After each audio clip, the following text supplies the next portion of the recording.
Police arrest 6 suspected armed robbers in connection with a series of robberies in the Greater Accra and Central regions. Second phase of Kumasi International Airport 98% complete.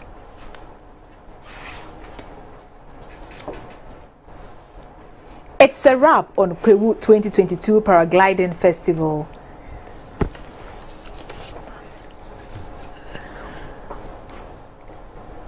And South African military deploys more than 10,000 troops to help with relief and rescue operation following floods.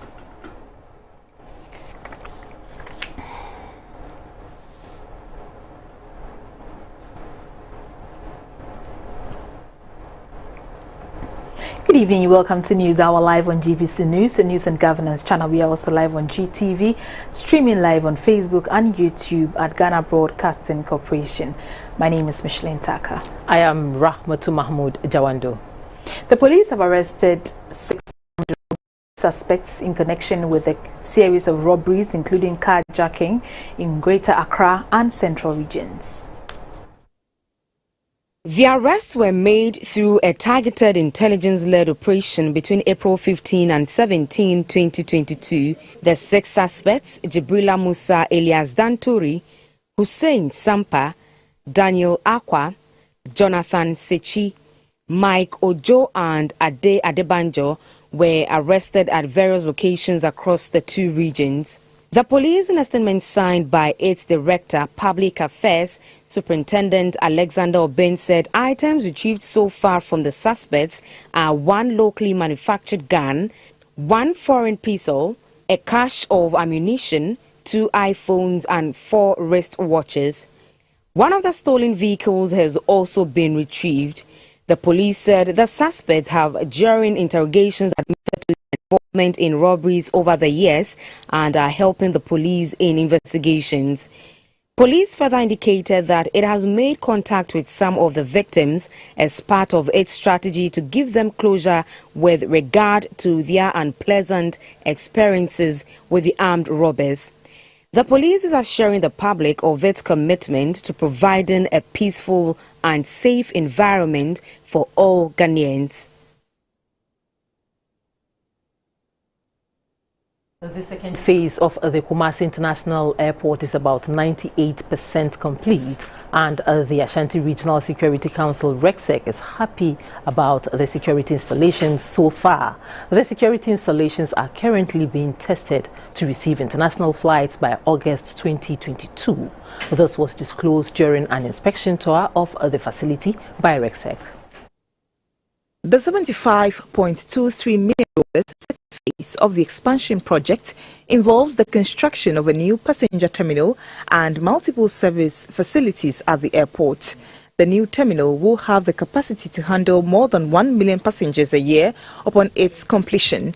The existing runway will be extended from the current length of 1,981 meters to 2,300 meters, enabling the airport to accommodate wide-body aircraft. Work on the second phase to make the Kumasi International Airport to meet global standards is about 98% complete. Simulation exercise on a modern technology to detect narcotics, one of the major security threats of airports worldwide, was ongoing. A trial test on an installed equipment to also detect aircrafts several kilometers away from the airport was also ongoing. The project manager of contractor, Mr. Alan Frazetto, told members of RECSEC that with work done so far, the facility will be officially handed over by close of August 2022. The Ashanti Regional Minister, Mr. Simon Osei Mensah, was impressed with work done so far. I'm impressed. It's not that I'm flattering them because they are here. I think you've all witnessed You can see the level of improvement from the last time you came here in December last year.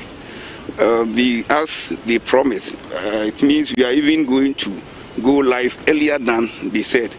Previously, when we came here with the president, they assured us that by October, we will start receiving the first international flight. Today, we've been informed that August, they will go live. The minister and his entourage also inspected ongoing works under the Greater Kumasi Road projects, which is also progressing steadily. The sun has set on the 2022 Kwewu Paragliding Festival, and the desire of many a thrill-seeking holiday maker is for the government to train more local pilots for an all-year-round event to generate more revenue for the country. At the closing ceremony, the Eastern Regional Director of the Ghana Tourism Authority, Mr. Ajay Rudolph, said organizing the event is capital-intensive.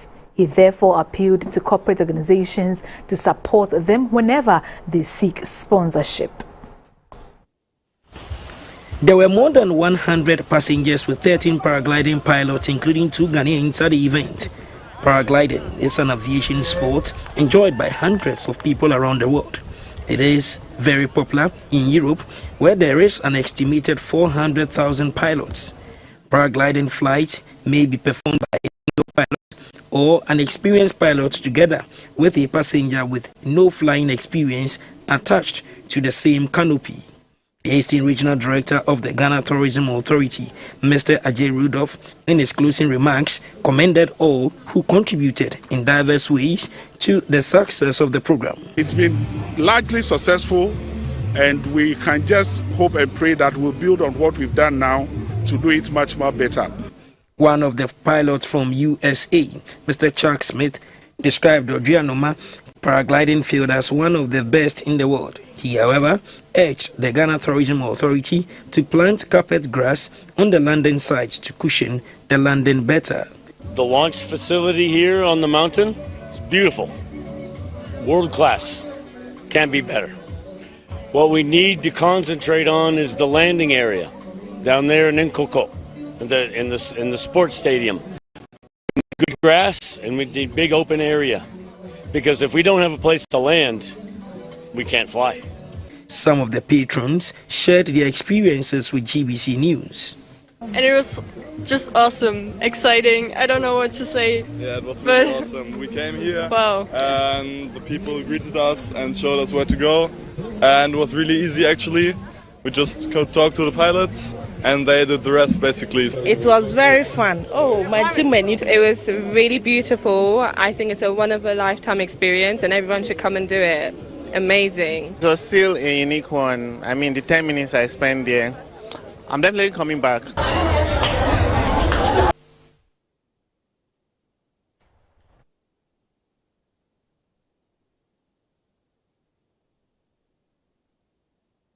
Community in the northern region, Sheikh Abdul Mumin Delhu, is using this year's Holy campaign for tree planting. He says the increasing change in climatic conditions requires that urgent steps are taken to save the planet from a major catastrophe. Sheikh Delhu, in an interview with GBC News, urged Muslims to emulate Prophet Muhammad ﷺ example of planting trees and protect the environment.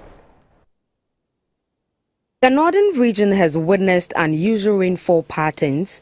One of the most visible impacts of this pattern of rainfall has been the perennial floods recorded in most parts of the region, especially the regional capital, Tamale. The fast-growing metropolis and its neighbor, the Sanrego municipality, have over the last 5 years recorded at least 1 death through drowning as a result of floods after heavy downpours. The region has also witnessed increase in temperature, with many residents now turning to air conditioning to cool their homes.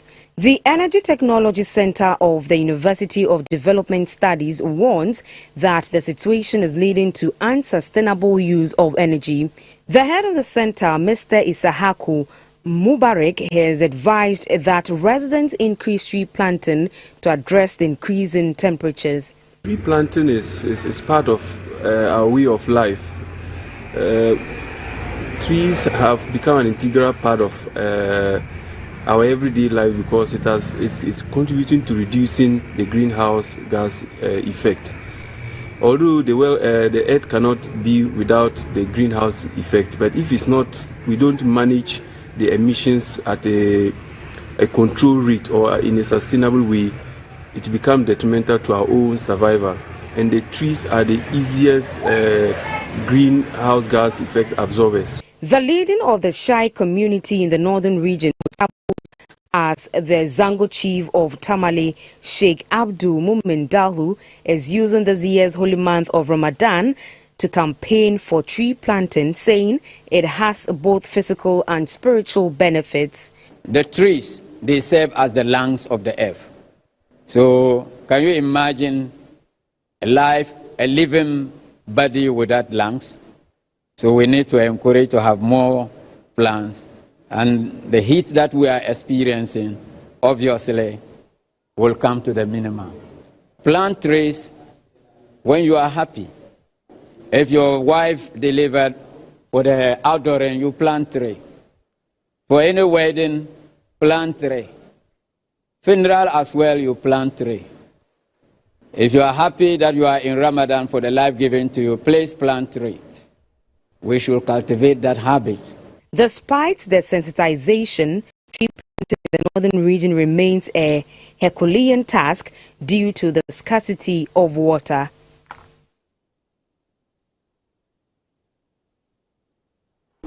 Today on Chopology, we are serving you this hot, spicy and delicious popular street food, which is essentially Ghana's shish kebab. With such a lyrical name and an irresistible aroma, chichinga is just meat that has been wrapped in a spice mix, then skewered and grilled. Sit back and treat your taste buds to a sampling of this quick snack.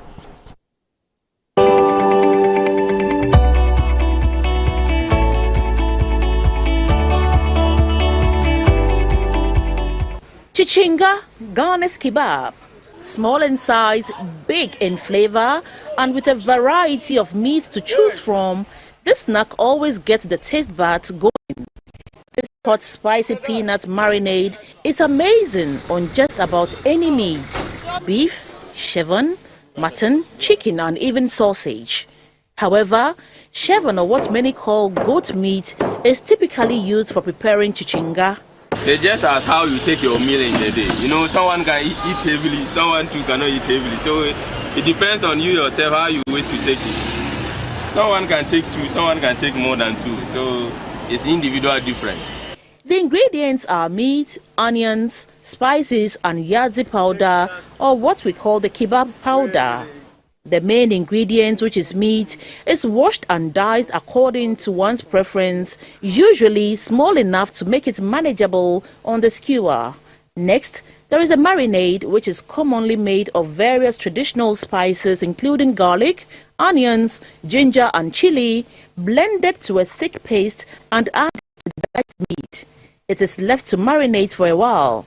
The goal of the marinade is first to add a base flavor and also act as a coating for the yadzi powder to stick when it is added in the final stage before grilling. The diced meat is arranged on skewers with onions added to each layer for an appealing look. The yadzi powder is sprinkled on the kebab. The fire you have to do slowly so that you can put them and turn them and just put small oil. How way they can burn. Where you go cook normal before it turn up.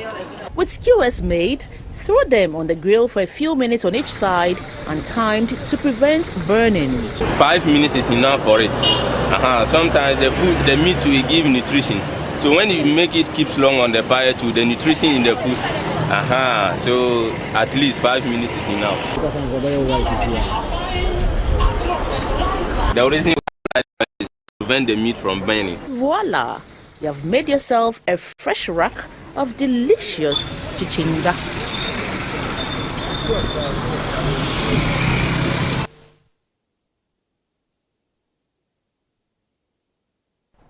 In the spirit of Easter, GBC News gives you an insight into the role Jesus family played in shaping his growth. The senior pastor of the Portsville Church, Dr. Samuel Owusu, says Jesus family were instrumental in his ministry. We are celebrating the sacrifice of Jesus Christ. And during that, sometimes we forget that Jesus was a human being like us, and he also had a family. Mark chapter 6 verse 3. Is not this the carpenter's son of Mary, the brother of James and Joseph and Judah and Simon? And are not his sisters here with us? And they are offended at him. So in Mark chapter 6 verse number 3, we are told of the entire family of Jesus. And if you look at the disciples of Jesus, you can see that all these people are part of his disciples. So family play a very major role in ministry or in assignment. You see that some of the disciples, James, Judah, and all of them were following his ministry. Simon, they were part of his disciples, working with him to do the work of the Lord, which is so important, because in this life, if you have an assignment, if you have vision, if you are called with a certain kind of job and you don't have your family supporting you and also contributing to the fulfillment of your assignment, it will really delay, and it may not survive. So I encourage all Ghanaians and I encourage all friends and people who are watching this television and this news, that even as we are celebrating Jesus, let us also come together and also help each other to develop our potentials and visions and what God has given to us.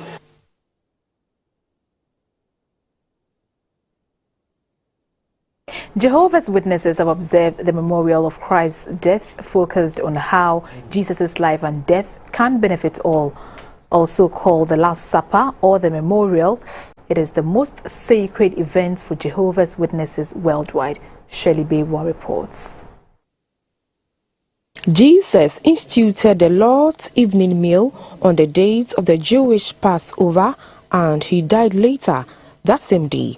This was no coincidence. The scriptures compare Jesus' sacrifice to that of the Passover lamb that was observed once every year. The pattern established by Jesus helped determine not only the frequency but also the date and time of the memorial. He introduced the observance after sundown on Nisan 1433 CE, according to the Bible's lunar calendar.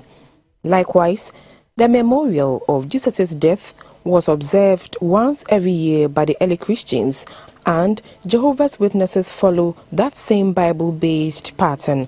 This is inspired by Luke 22 verse 19, which partly says, "Keep doing this in remembrance of me." For the observance, Jesus used unleavened bread and red wine from the Passover meal.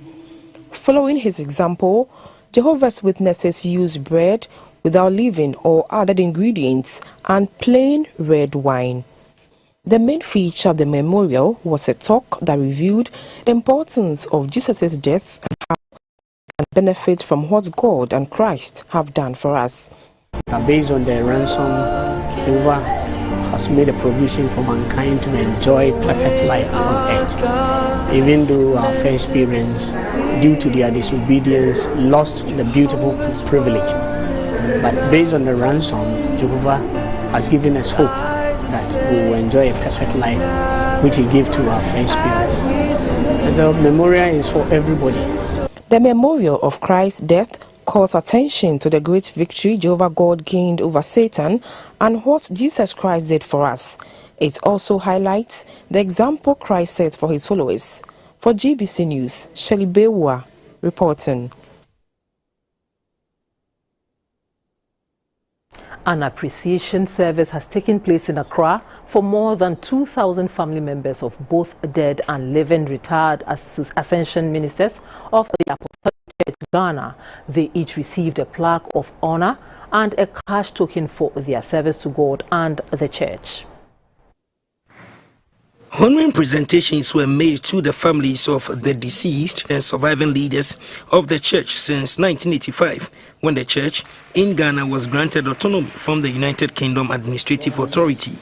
The awardees were Apostle Austin Ufuriado, Apostle J.A.C. Anaman, Apostle S.L. Adute, Apostle Peter Atta Entry, Apostle James Gatti, and Apostle A.K. Anderson. The rest were Apostle S.P. Mama, Evangelist R.O. Hayford, Prophet N. Yamoa, Apostle P. Nyaku Jones, Apostle A.K. Yao, Apostle B.A. Manti Edu, Apostle M.E. Kises, Apostle E. Abuaji Atta, Apostle D.K. Boateng, and Apostle the President of the Apostolic Church Ghana, Apostle Dr. Aaron Amin Na, said the gesture was to celebrate dedication and hard work. We wanted to show appreciation to these people who have really gone out of their way, okay, to contribute to the work of God.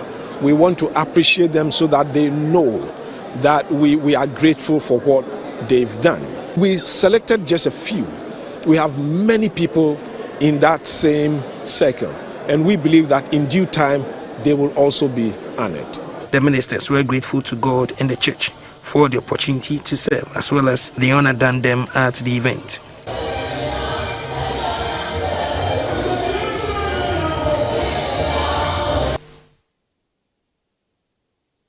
The death of popular Nigerian gospel singer Osinachi Nwachukwu, known for her hit song Ekuweme, has attracted comments from across the world. This is due to reports that she refused to leave her marriage despite domestic violence she was suffering because of her commitment to the church. In a chat with the founder of the Believers House of Worship International, Reverend Abraham Lamte, he strongly condemned domestic violence of any form. He says, although the church will continue to pray and intercede for peaceful marriages, no woman should endure abusive marriages. Osinachi Nwachukwu, 44, died on Friday, April 8, and was alleged to have died from health complications related to domestic violence. When God was bringing Adam and Eve together, prayer is a protective something. It is not a provision something. So you don't marry the man you can live with. You don't marry the woman you can live with. Rather, you marry the man you cannot live without. And you marry the woman you can't live without. So if you know without this person you can't live, you will definitely not maltreat the person. The reason why you get into marriage determines how the marriage will be. And as pastors, I think both pastors and those in the media and society must take part of the blame. Because when a gospel artist gets divorced right now, you will stop featuring them. You stop featuring them on your media houses. Pastors will no longer invite them to come and sing. So to avoid this rejection, they will suffer and suffer and suffer. And then when they die, you come back to question. We have programmed society to kill people, not to give life to people. So with Osinachi's case, seriously, I say it here, me, even if I see your husband beating you, I will bring my pickup. Pack your things. Take the divorce. Because God hates divorce, but does not hate divorcee. He is a soul-oriented man. It is nowhere in scripture that you should stay in an abusive marriage and pray to change the man. It is nowhere. I have not seen marriage being established by prayer. It is not there. Because God, who is the author of marriage, has principle.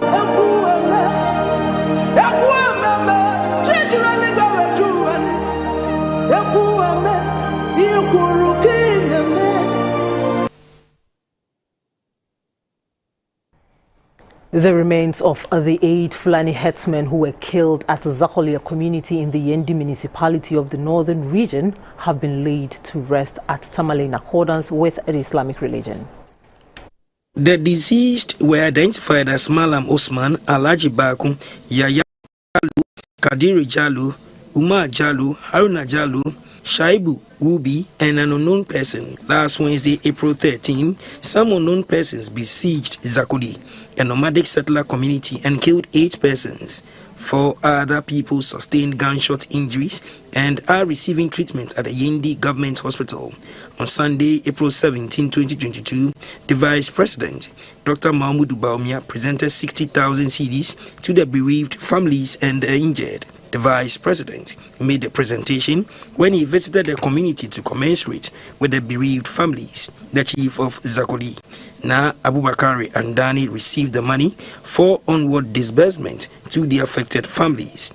Families of the 8 deceased persons will each receive 5,000 cedis for the burial rites, whilst the 4 injured persons will also receive 5,000 cedis each for their medical bills and upkeep.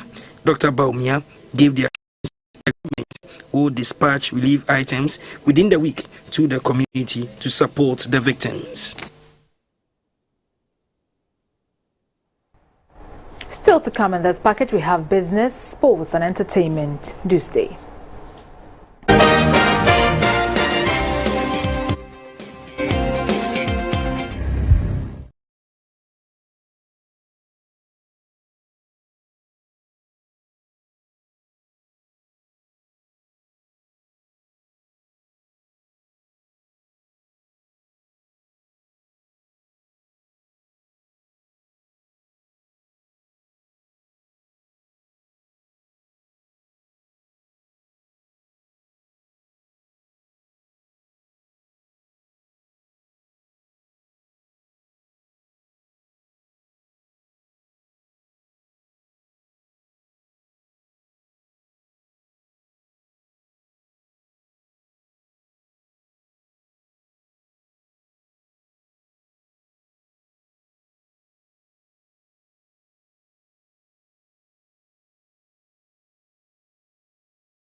You're welcome to the business segment. Salaries received through mobile money platforms in Ghana will be affected by the electronic transfer levy, e-levy, which is expected to start next month. In an earlier interview with the chief executive of the Ghana Chamber of Telecommunications, Mr. Ken Ashibe said the chamber sees such an act as discriminatory and has called the Ghana Revenue Authority to take a second look at that. You know, your salary is paid by GBC now with a bank account.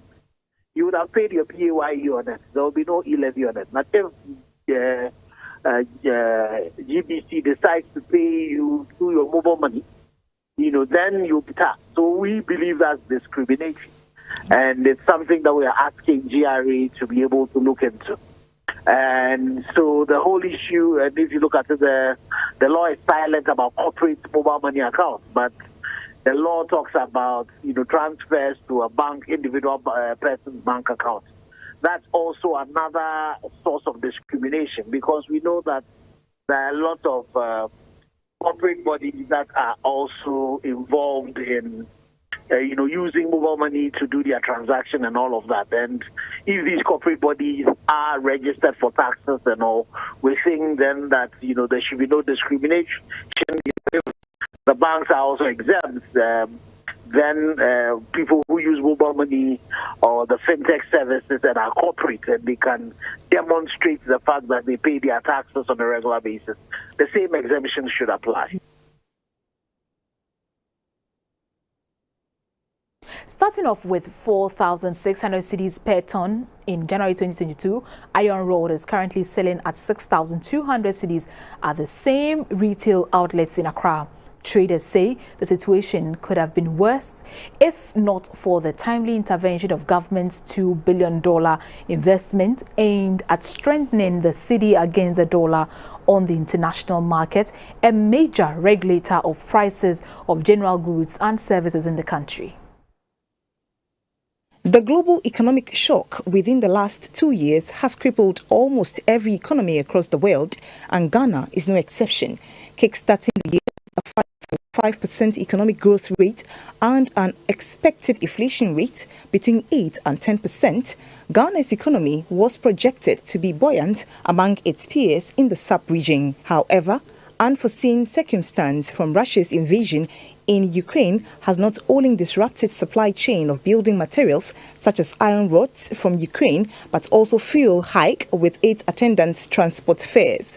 Ukraine is the source of more than 50% of iron rods on the Ghanaian market, a key component in the building and infrastructure industry. Also, the drop in the value of the major trading partners has pushed the prices of iron rods up, with some traders describing the inflationary pressures in the last 3 months as phenomenal.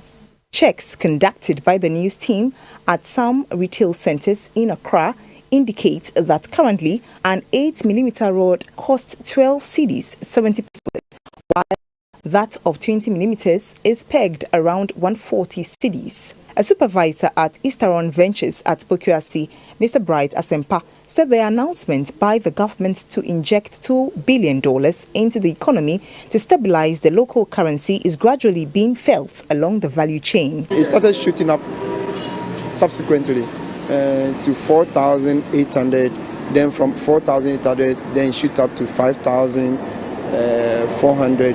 Then it continues like that till this time. As they pump in money, now it becomes stable. Mr. Ezekiel Asumpa also deals in iron rods and lamented on the low demand of his goods recently. He was hopeful that prices will be stable for a longer period to clear his goods on sale. Businessmen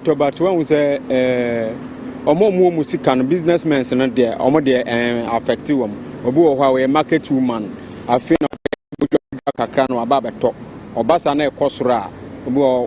ontimi ntɔ deɛ wɔsɛ wɔtɔ no na watɔ kakra bi na ɔkɔ obi wɔ nso otimi gyae sɛ bi a kɔ fam a na waba bɛtɔ. Analysts say special attention needs to be given to the setting up of more cement and iron rods factories under the government's industrialization drive, like the One District, One Factory, in order to ease pressure on the pockets of Ghanaians and the city. A deputy minister for Finance, Mr. John Kuma, says the drive by government to reduce food imports bill of over $2 billion would be realized if agriculture becomes attractive to the youth in the country. Speaking at the Maiden Youth in Agriculture Summit in Kumasi, he explained that the youth do not only have the energy, also constitute the majority of the population and can easily adapt to technology trends to enhance productivity. The World Bank says about 7.9 million people in Ghana are engaged in farming. However, most of these farmers are within the age bracket of 50 to 70 years and are into subsistence farming. The development has contributed to the huge food import bill, including rice. Mindful of this, a summit to whip up the interest of the youth in the agricultural value chain has been held at the Kwame Nkrumah University of Science and Technology, KNUST, in Kumasi. The youth were exposed to new trends in the agri sector, including financing, technology, management, and opportunities in the domestic and export markets. If we see value in agribusiness, we will surmount every limitation and every trouble and obstacles to get there. And that is my focus. My focus is that we will mentor some of you and almost all of you here. From here, we want to transition you from the conference grounds to the actual work on the ground. The youth are the now generation. The now generation means we should be able to start training the youth to take up the mantle, not when we are gone. We should start now. We are going to concentrate only on women or ladies in agric. That is what we are doing this year. So we want to see more young ladies coming up with their own, one, it can be concept, two, it can be farming. That's what we are interested in. We're also going to support that. A deputy minister for finance, Mr. John Kuma, said there is the need to change the narrative in order to ensure the country's food production and security is taken up by the most productive labor force, which is the youth. Every equipment that will make agriculture easy for the youth to go into it at commercial scale level, we have to import. These things must change. And I'm happy to announce that government has taken steps to ensure that very soon we are not just going to have the tractors being assembled in Ghana. We are actually going to manufacture and fabricate various agricultural implements in our country to support the young people to go into large-scale commercial farming. The Ghana Youth Agric Summit was organized by AgriWealth Ghana Foundation in collaboration with the National Entrepreneurship Innovation Program and the National Alternative Employment and Livelihood Program.